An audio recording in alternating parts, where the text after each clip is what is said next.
Hello and welcome to the Health in the Real World podcast. I'm Chris Jenke, joined today live with Laura Barker. Laura's a repeat guest. Laura, welcome back. Thank you. I'm so happy to be here today with you.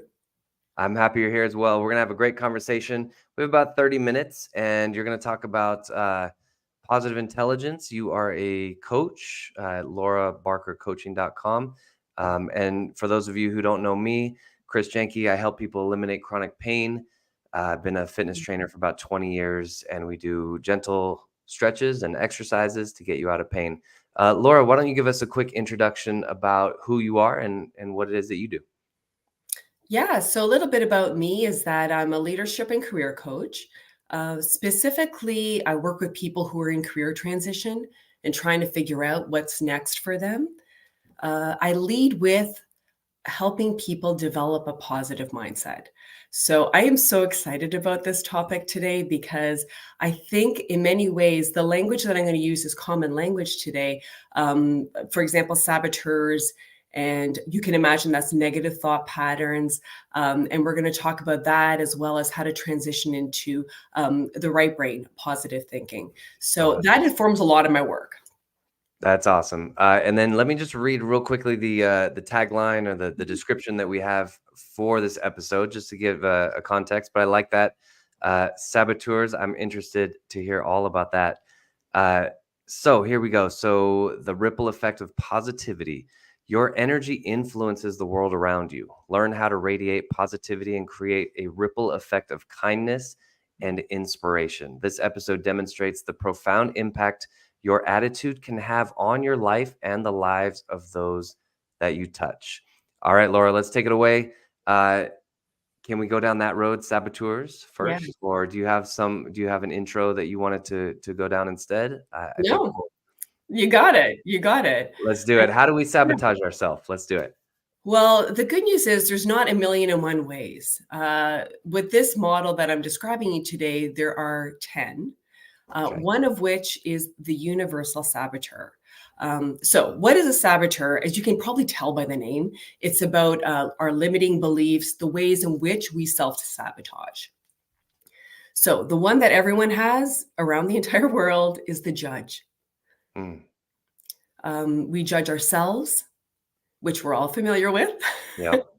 Like We our, judge.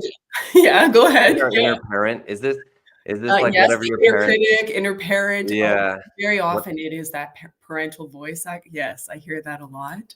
Yeah. Yeah, So yeah. how does the judge, I should be doing more. Why Mhm. did I say that? That type of thing. Is that the judge? Totally, Yeah. totally. It's that voice when you're waking up at 3 a.m. thinking about something that happened during the day. Yeah. That's your judge. That's your judge. The judge is very active, very loud. Yes. So you said the judge is kind of the universal Mhm. saboteur. So, Yeah, yeah, uh, yeah. we've talked about some ways it manifests. Now, how do we calm that judge down? Mhm, mhm. What do we say to that judge? Yeah, so first it starts with identifying it. I think some people don't realize how loud their judges are. They have that constant chatter in the background, and there are some people who are aware of it, and some people, and I've learned that through coaching. Some Mhm. people are not even connected to that inner voice, so they don't know that they may be not being led in the best way. And Okay. how do you know that? So you know you're being judged, you're being led by judge when you are whenever you feel guilt or shame, that is the judge speaking. Okay. Okay. That's I'm summarizing that high level, but really that is the essence of the judge is about feeling a sense of when you feel that negative feeling of judgment, of shame, you know that you're being led by your judge and you judge. Okay. I said ourselves, we judge others. And then the other thing we judge is circumstances. So, what I mean by that is that phrase many of us have I will be happy when. Finish that statement. That delayed gratification is another way that the judge takes form. Okay. So That's we all have that interesting. one. We all have that one. The other, and then there's 9 other ones, which I won't go Okay. through, but high level, what it is we all have ways that we self-sabotage. Yes. It could be the pleaser, it could be the stickler, the avoider. These are hyperachievers, a common one that I see. And so there are characteristics of these different saboteurs. Okay. But big picture, ultimately, what are they? They're negative thoughts, negative emotions. And the challenge when we're in saboteur mode is that we actually start to develop tunnel vision. We can't see as clearly because we are in saboteur mode. It doesn't mean you can't function, because what people will commonly say is, especially for example, hyperachievers, well, I get stuff done when my Right. hyperachiever is afoot. I get it done. Well, Right. yes, you do. But you're doing that with a lot of negative energy and a lot more effort than you need. So what is that sort of like struck me when you said that, where we judge situations and Yeah. that whole delayed gratification, because on the other hand, I think my high achievers talking too, like the ability to delay gratification. Um, I've heard that that's sort of like a sign that, uh, like a sign of future success, right? If you Mhm, can delay gratification mhm, now, then you don't need to, go out and, mhm, I don't know, spend money on frivolous things and things like that. So how do we find mhm, that? I know it's not an either or. We don't want to get stuck in either or thinking. So what is that third, more gray area mhm. solution to that? Yeah, that's a great I'm so glad you're bringing that up, because in the end, how do you know the difference is really what you're asking. And the way you know it is, what is the energy, what is the feeling or emotion that you have behind it? Ultimately, if Got it. it's negative, that's saboteur energy. If it's positive, that delayed gratification, knowing I feel good knowing I will receive X when, then you're not in saboteur mode. You're in the other mode, which is sage, which is where we want to get to. So that kind of ties in together too. When you said early on, you said something like getting people out of their head and into their heart, Mhm. and so you're not just thinking about these things, right? You're actually Yes. feeling, how is this thought pattern, how is this delayed gratification affecting my feeling? Does it feel good to say, hey, in Mhm. 10 years I'm going to have, this business that I built up. I just use business, but Yeah. we can obviously Yeah. fill in the blank. Yeah. But versus, oh my god, I got to get everything done right, and like that just doesn't feel the same, right? That's exactly it. That's exactly it. Okay. So we've talked about saboteur mode. Now, when you're in sage, you know that you're in sage because underlying that is positive energy. Any positive emotion that you want to ascribe, I could go through them all, but you know the difference between when you're Yeah. in feeling negatively and when you're feeling positively. And yes, I know this sounds obvious, but when we talk about feelings, we can only feel in our body. Right. So, Yeah, so that's one of those things that, like, even my kids would say, "Yeah, of course, daddy," but, like, we don't really think about that very I often, know. right? I Yeah. know. We're so in our heads. We're so in our heads. And listen, knowing the work that you do, which is about the body and connecting the body and mind, is the same thing. And a large part of what I'm doing when I'm talking about this is helping people understand that the solution to their getting out of saboteur mode is actually not thinking it through. It is actually moving into the body. Mm, That's how you make that shift. interesting. Very Mhm, interesting.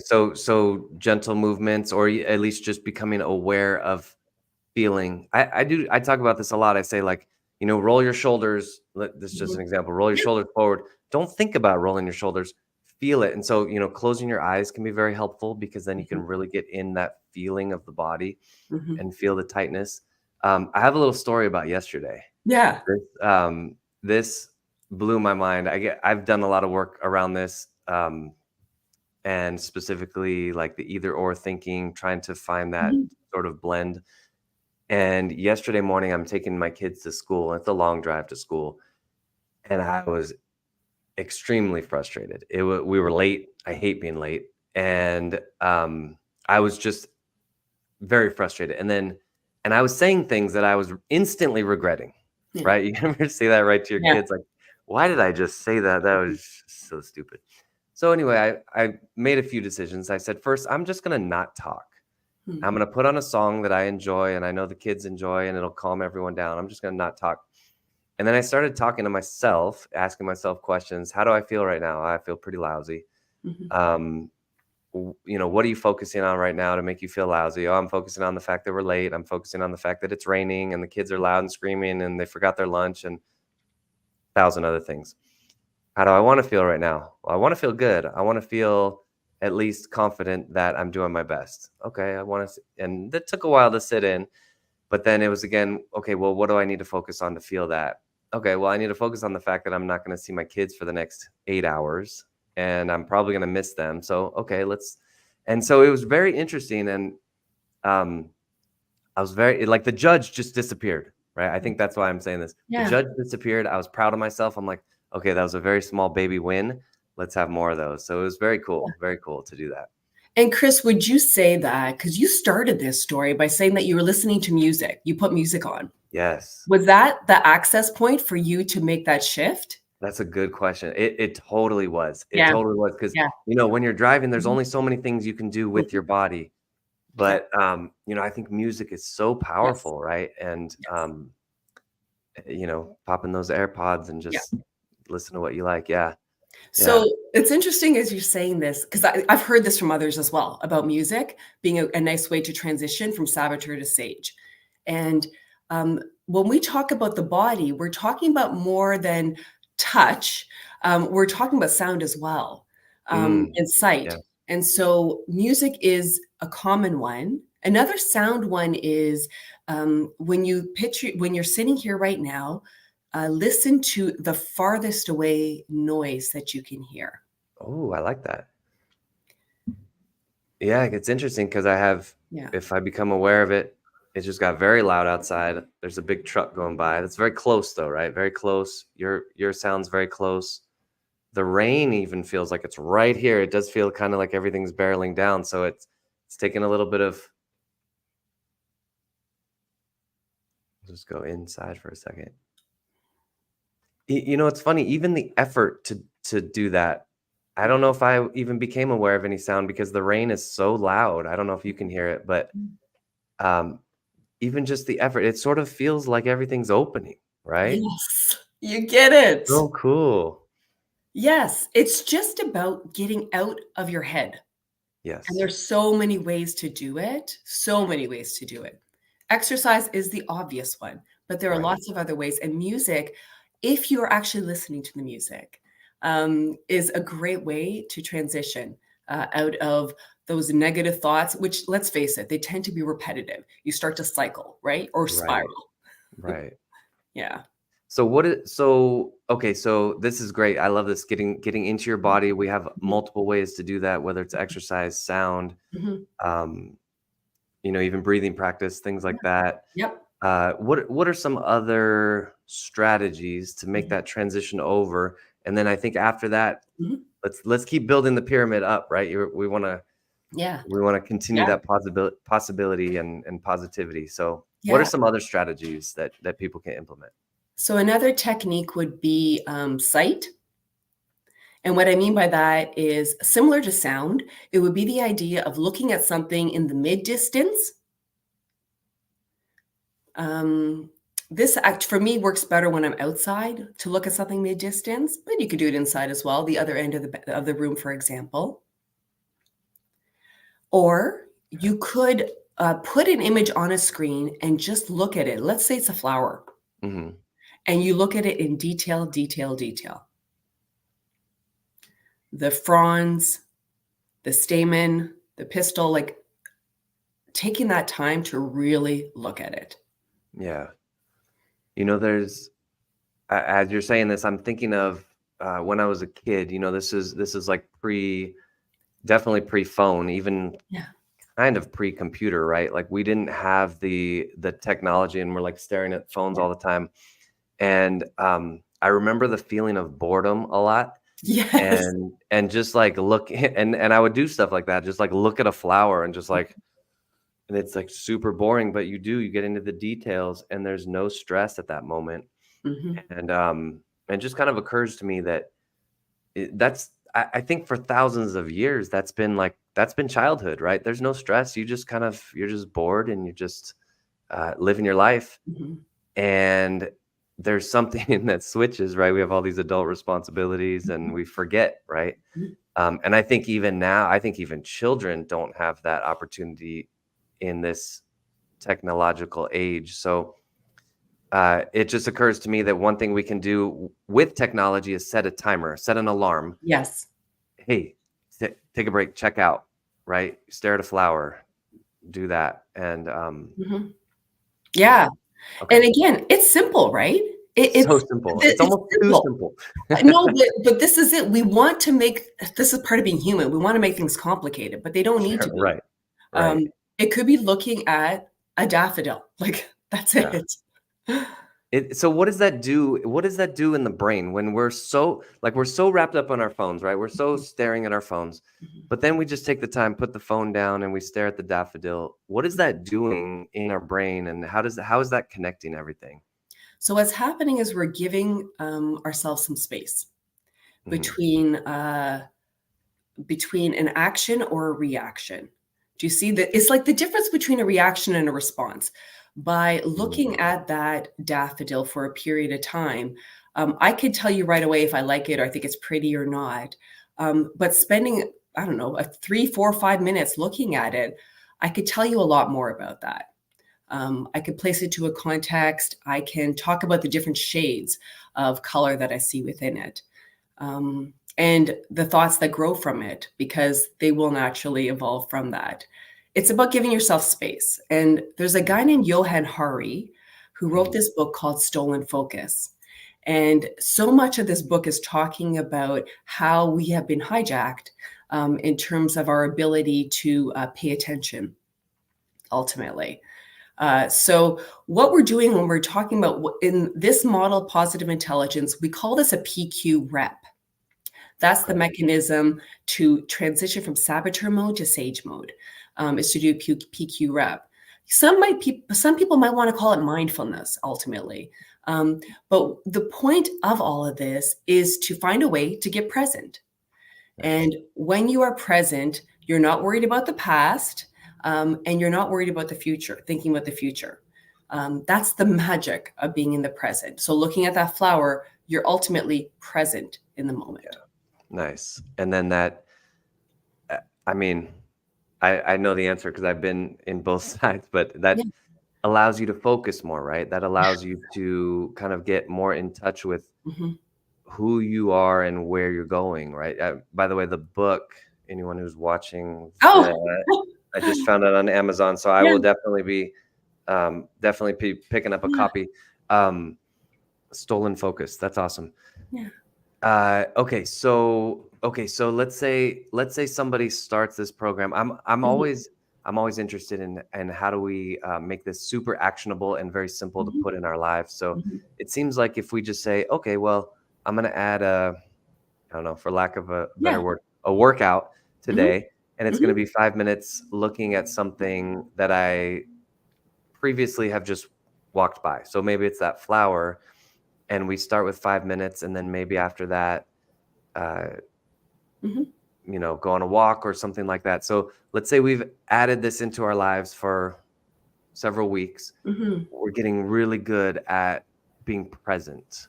mhm, What do you see as like, what's the next step in that staircase? Any mhm. other ideas that come to mind? It's funny because you and I haven't discussed this ahead of time, but this model is called mental fitness. Um, Sweet. seriously, it's a mental fitness model, which is funny, like how you caught on to that. We haven't talked about it. But really, what this is about is there's insight, which is 20% of it, but 80% of it is the action that you do with Right, it. So, right. so the act of practicing PQ reps, the concept is you do it at the beginning of the day. You want to charge up that self command muscle. Yeah. Because when you're in saboteur mode, if you do not make that mental shift within 7 seconds, that negative thought pattern will be absorbed at that point. So at that point, you'll have to do PQ reps. You can't think your way out of it. Um, What does PQ stand for again? oh, sorry. It's so positive intelligence. So I guess positive quotient would be, What? Okay. yeah, Oh, so yeah. like PQ, IQ, EQ, PQ. Got it. Exactly. Okay. Yeah, Got it. exactly, exactly. Got it. Got it. Yeah. Yeah, so that's what you would be doing. You start the day off by doing that. Got it. Um, we talked about a couple of examples here: sight, sound, um, uh, breathing is a common one. Mm. Breathing's a common one. I also do writing as a way to Oh, yeah. transition. Definitely, Yeah. definitely. So So, I do like that concept of mental fitness. So it's interesting if you I think this is shifting, mhm, but historically, let's say somebody says, "Oh, I'm gonna go see my trainer today, right? I'm gonna yeah, go get a workout." Nobody says, "What's wrong? Are your biceps are you anemic? yeah, Are you losing muscle? Do you have this disease?" But if you say, "Oh, I'm gonna go talk to somebody about my mental health," they're like, mhm. What's wrong?" Oh, Right? totally. So I know. so there's, like, almost this perception, like, if you're gonna talk to someone about your mental health, you must be way down here rock bottom. Mhm, Something must be so seriously wrong. mhm. But if you're gonna go in for a workout, oh, cool, yeah, you're just trying to get Yeah, stronger, right?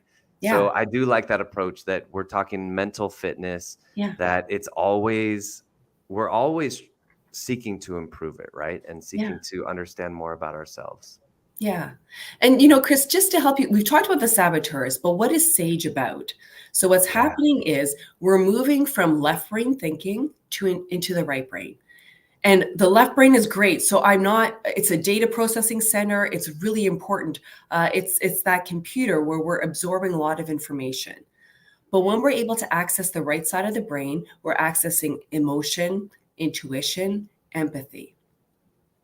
So the primary way to access SAGE is through empathy. And that's what we're looking to do when we do the PQ reps. got it, got it. That makes a lot of sense. Mhm.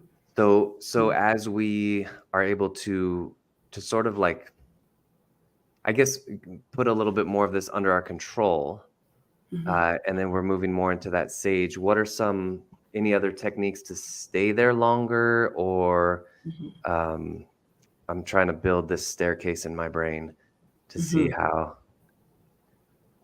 Yeah. Yeah. So I hear what you're saying. And what happens is once you've accessed the SAGE, what I'd like to point out to people is I'm not saying to deny the left side of the brain. What I'm looking at is giving people access to a whole other side of the brain that in our society is not necessarily rewarded. Going through school and learning information, the accumulation of information is Yeah, great, but we're not necessarily rewarded for leading with intuition. right, right, Certainly not in the workplace. As much as we're starting to talk more about empathy, we're not necessarily leading with it. right. Uh, so, so what happens is once you're in sage mode, some of the things you have access to is the ability to explore, to be more creative, to innovate. Because now you have access. You're no longer in a tunnel vision framework. You can see like a wide zoom, right? You can see a Hmm. lot more around you, Right. which allows you to innovate more. You can navigate. And then finally, the last power, they're called the SAGE powers, is activate, Activate. which as a trainer, I'm sure you will identify with. Activate. Yes, Yes. activate. Oh, that's awesome. Okay, Yeah. so what is activate specifically then?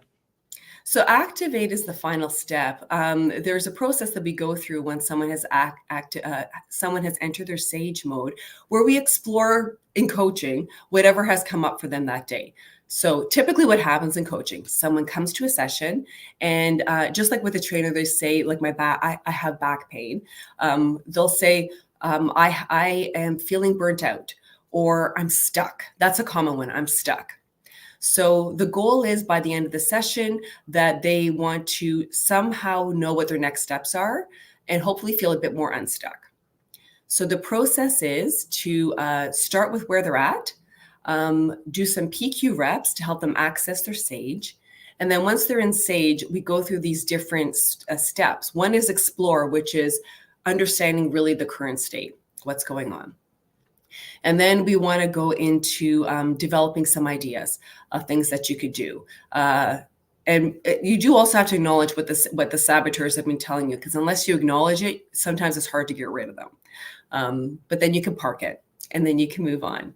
And then you move into navigate. And one of the great questions that you can use to navigate is, what would your 80-year-old self tell you about what's going on today. What That's did very, like you said, zoomed out, Yeah, right? The zoomed out. Yeah, yeah, that's yeah. awesome. Because so often we get so mired in that detail that Yeah, that we need that gift of zooming out to be able to see things a little bit differently. right. It's a very good point. Mhm. I like the. I mean, like you said, schools are starting to come around to this a little bit more, and Yeah, obviously yeah. those leadership qualities are developed not by memorizing, your times tables, No. but through more No. of this big picture thinking. So I think it is coming around. I Yeah. think it's very important, but we probably have a long way to go.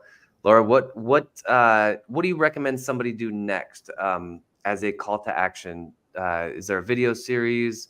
Mhm. Contact you? Is there a resource? Yeah. Well, actually, I've done a webinar on it, introducing this concept. It's about 30 minutes to 45 minutes. I can't remember off the top of my head. Nice. But I could give that to you, Chris, so people could learn more about what positive Yeah. intelligence is. Okay. Yeah. What would be better? You want to send me the link and I can put Yeah, it in I'll the do that. description, Yeah, or yeah. Okay. yeah. Sounds good. So that'll be in the description. And then, Laura, summarize everything we've talked about. Go, and again, we're going zoom out now. Mhm. Uh, Big picture, how this relates to, to people's goals, to people's Mhm. lives, and just wrap Yeah. it all up. So what I would say is the value of a positive mindset impacts relationships, your performance at work or athletically, and it affects your wellness. So once you learn this operating system, there are so many different ways that you can use it. You start with one and work yourself through it and understand how it applies and how you can apply it, recognizing what your triggers are, your saboteurs, and when they tend to come up. And once you learn those techniques about PQ repping and how to shift into that positive mindset, you can actually apply this in all those other areas. Like I said, performance, relationships, and wellness. Very good. Sounds great. Laura, I want to thank you again for joining me today on the podcast. This is some great content. I want to check out your webinar as well. And as stated, we'll put that in the description, whether you are listening to this, watching it on YouTube or Facebook, etc. Laura, thank you so much. Oh, thank you, Chris. This was wonderful. I appreciate it. Oh, I'm sorry, where can people find you? What's your website? Oh, laurabarkercoaching.com. That's right. I forgot that. However, I think I did mention it in the beginning, so You hopefully did. No, people no, didn't you get that. did. So, Yeah, all right. you did. Thanks again, Laura. Thanks.